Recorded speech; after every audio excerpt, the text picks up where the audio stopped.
Oh no, say it isn't so. I thought Captain Marvel was the new Iron Man. I thought Captain Marvel was the most powerful character in the MCU. Well, that was, of course, according to Kevin Feige, Captain Marvel was supposed to take over the mantle in the new MCU Phase 4 and beyond. In fact, even leading the Avengers would be Brie Larson's Captain Marvel. $1 billion. Can't be wrong. It couldn't possibly have been that people felt the need to forcefully go see the Captain Marvel movie because, I don't know, maybe because it was marketed as must-see TV for the most important and biggest film in the MCU universe for Endgame. Couldn't possibly be that Captain Marvel was sandwiched between the two biggest movies in Marvel history. That couldn't possibly be why the film did good. And, of course, being as super strong as Captain Marvel is, almost single-handedly taking down Thanos herself, why wouldn't she be leading the new Avengers? And ultimately, it looks like Marvel has lost faith in her as the Phase 4 announcements have dropped today, and they've completely dropped the Captain Marvel film name. It is no longer called Captain Marvel. And there's a whole bunch of Phase 4 news today.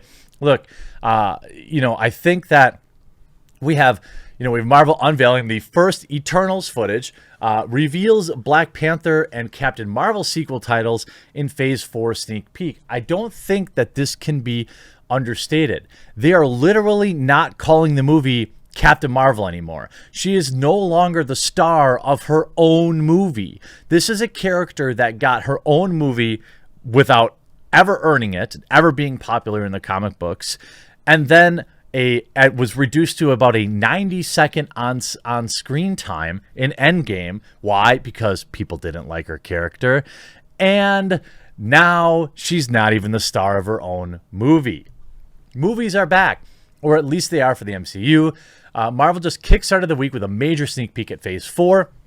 In a new video entitled Marvel Studios Celebrates the Movies, the Disney-owned production banner celebrates a return to the movies with tantalizing tease of what fans can expect from the shared comic book mythos over the next couple of years. We now have some initial footage of the Oscar winners Chloe Zhao's Eternals, by the way, not interested at all in that film, a title for Ryan Coogler's Black Panther sequel. It is now called Wakanda Forever. Black Panther, really most of the new new MCU films have been really mediocre. I thought Black Panther was fine. And I think really Doctor Strange, I liked Doctor Strange. But most of the standalone, Captain Marvel, I thought was fine. 6 out of 10. Black Panther, probably a 7 out of 10. If you remove the identity politic driven reviews, that movie probably sits at a 6 or a 7. If you're looking at critic reviews, most cape movies now are really bad, and they need to be redone, I believe. We need to have actual stakes. That's part of the reason why I like Civil War so much, is because, people actually, didn't make it through the film. And even Endgame, there were people that didn't make it through the film. So as for Nia DaCosta, who never earned this, but did a whopping 2 movies, one of which is not out yet, the Candyman reboot, which will probably be awful. Not blaming Nia DaCosta for an awful Candyman reboot, but all reboots seem to be terrible. Actually, the Halloween reboot done by Rob Zombie was okay, I suppose. So Nia DaCosta's Captain Marvel 2, The Marvels, hits November 3rd, 2022. See, the media is still calling it Captain Marvel 2, but it isn't Captain Marvel 2. It's The Marvels, starring Miss Marvel, whose costume looks very bad, but it does look true to the comic books, I'll say that. And most of her will probably be CG anyway, so it'll be difficult to really know how the costume will look on screen. And then Monica Rambeau, who is a solid character, and they led up to her getting a bigger role in the films with her sub-starring role, like a not necessarily starring role, but yeah, I'd say co-starring role in WandaVision. I thought she was a fine character. Passing through the barrier to get her superpowers felt a little weird, but whatever. At least I guess it does work. Even a film release for Guardians of the Galaxy Volume 3. We're not getting any major Marvel films until 2022 or 2023. I don't know how they're going to be able to keep the hype machine going for these films for another 2 years. Of course, also a logo for Fantastic Four movie. I don't know why we're getting another Fantastic Four movie. They've all been terrible. And Black Widow. Everyone's already forgotten about Black Widow, haven't they? Black Widow comes out July 9th, so what, just a month from now, 2 months from now. Shang-Chi and the Legend of the Ten Rings, September 3rd. Both of these films will probably drop at $30 on Disney+. And I'm not paying $30 to watch a movie on my own TV. That's a fact. I'm not paying $20 to watch a movie on my own TV unless it's Sonic and I'm trying to support it. You know, if there's like a different reason, you know, if I had to pay $5 to watch Gina Carano's episode with Bear Grylls, I'd probably do it.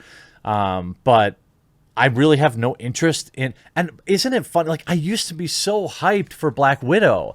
But now I'm just like, meh, you know, like, meh, if it's on, I'll watch it. Definitely not going to pay money for it. What do you think? Have you kind of, I know I read the comments. A lot of people are just basically, I'm done since Endgame. That's how I feel, but there are still characters in the MCU that I care about. You know, Benedict Cumberbatch as Doctor Strange needs a lot more exploring, I think. If I never got another Thor movie, I'd probably be okay with that. But I feel like Thor, Iron Man, you know, the Incredible Hulk, these are characters that you really need in the MCU. You know, everything else feels like B Squad. You know, you have Ant-Man and the Wasp, Quantumania round out the rest of the way. But what I think is really interesting is when we look at this, we've got Black Widow, July 2021, Shang-Chi, September, then the Eternals the next month. None of these movies are going to make any money in the box office, right? I think they know that. I think the best chance that they have to have like a big blockbuster hit, and will never, by the way, it'll never be like pre-lockdowns.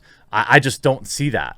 The landscape has changed. There are people like me that would just rather watch the movie at home in most cases now. There are movies that I want to see in the theater and I want to support. Like I went and saw Nobody in the theater because it was like a good old action film.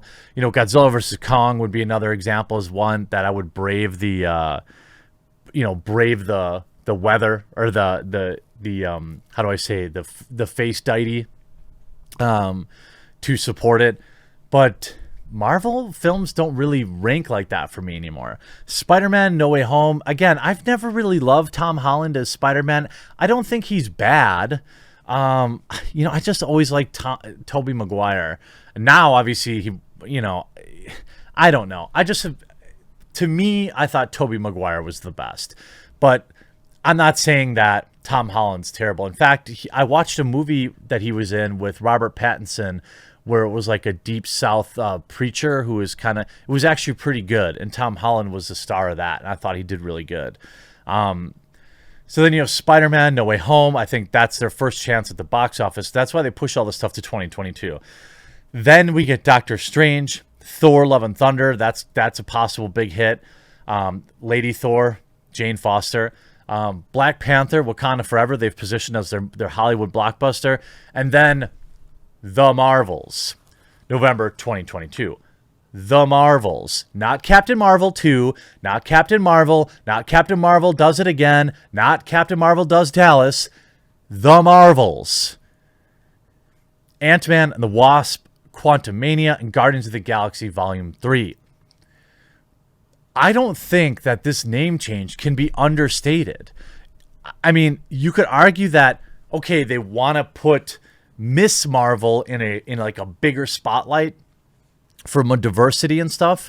But again, Miss Marvel should, still be a be playing a supportive role in this film to see how the audience likes her. I thought, bringing Captain Marvel out with their own film without really any established lore or comic book fans was risky, but they mitigated that risk by where they and when they released it.